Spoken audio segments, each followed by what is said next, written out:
The diner was bright under the late morning sun, yet inside, Leah Harper felt swallowed by darkness. Her hands trembled around a chipped coffee cup as she kept glancing toward the door, desperate for rescue that she could never say aloud. She looked like any other tired single mom, dark circles beneath her eyes, hair pulled into a messy bun, her oversized sweatshirt hiding the bruises blooming across her skin like cruel reminders that home wasn't safe. Across the room sat a biker, broad-shouldered, leather vest marked with road dust, a silent presence with a gaze sharp enough to cut steel. Most people would avoid him, but Leah wasn't afraid of dangerous-looking strangers. She was afraid of the monster waiting for her back home. Summoning all her courage, she scratched her wrist with her thumb and subtly curled her fingers, a secret violent survivor hand signal. The biker's eyes narrowed. He recognized it immediately, and in that quiet moment her entire future depended on the hope that he would do something. Anything. If you believe kindness and second chances can change a life, please like, comment, share, and subscribe to Light of Kindness to support inspiring stories like this one. As Leah lowered her gaze, her heart pounded hard enough to rattle her chest. She was terrified of what would come next if he ignored the sign, if he misunderstood, if he walked away like everyone else who noticed the signs but said nothing. She finished her rushed meal while her 3-year-old daughter Iva played with syrup on her plate.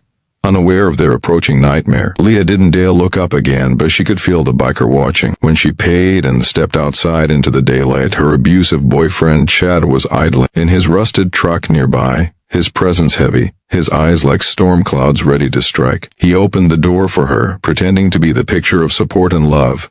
To outsiders, he seemed like a caring partner, but Leah knew his smiles were masked, that cracked once they were safely behind closed doors. As Leah buckled Iva into her car seat, she risked a glance into the diner window.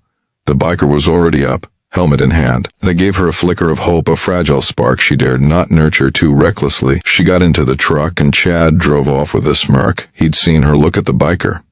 He'd ask about it later, and then she'd pay for it.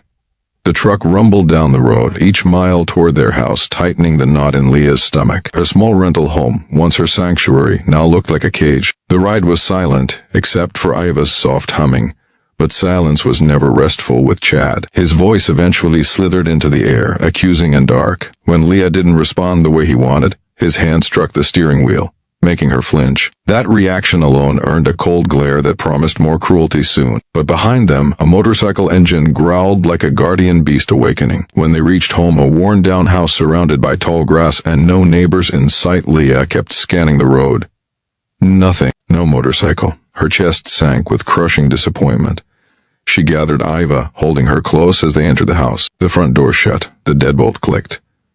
Chad's face changed instantly. His facade dropped, and violence took its place. Chad grabbed Leah by the arm, anger spilling out in accusations that made no sense. He demanded to know who the biker was, threatened consequences for even looking at another man. Leah shielded Eva as best she could, praying silently for a miracle. She whispered promises to be better, quieter, anything to stop his rage.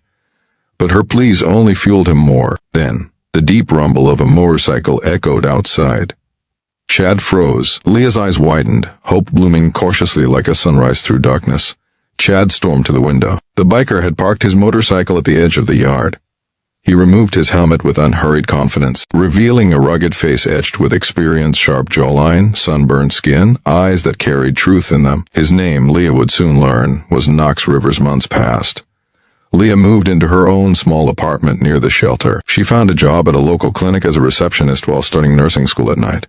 She was exhausted but hopeful. Every morning she woke up to sunlight streaming through the window instead of anger. Every night she tucked Iva into bed with love instead of fear. Chad tried to find her once, but thanks to legal support and Knox's vigilant biker community keeping an eye out, he never got close again. One day, Knox showed up with a tiny leather jacket for Iva, who squealed with joy.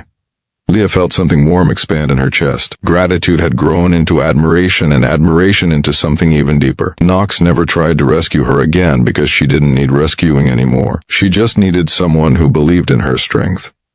And he had always seen it, even in her most desperate moment. Standing out in the daylight, Iva playing nearby, Leah looked at Knox, with tears shining, but this time tears of hope instead of pain. She whispered a thank you, not just for what he did, but for reminding her that she was worthy of love, respect, safety, and a fresh beginning. She knew her story wasn't over, but for the first time, she looked ahead with excitement instead of terror. She reached for Knox's hand, not as a plea for help, but as a choice for companionship, respect, and new life. If this story touched your heart, please like, share, comment, and subscribe to Light of Kindness to support more real and inspiring stories like this. Before the ending, please take a moment to write a comment filled with encouragement and kindness for anyone struggling in silence. Leah's life didn't change because someone fought her battles. It changed because someone saw her. Someone cared enough to act. A simple hand sign. A stranger who refused to ignore it. And a new chapter where a mother and daughter could finally breathe, laugh, and live without fear. Sometimes the bravest thing you can do is ask for help. And sometimes the greatest kindness is simply answering that call. This is not just her story, it's a reminder that hope often arrives on roaring wheels, wearing leather, and carrying a heart stronger than any fear.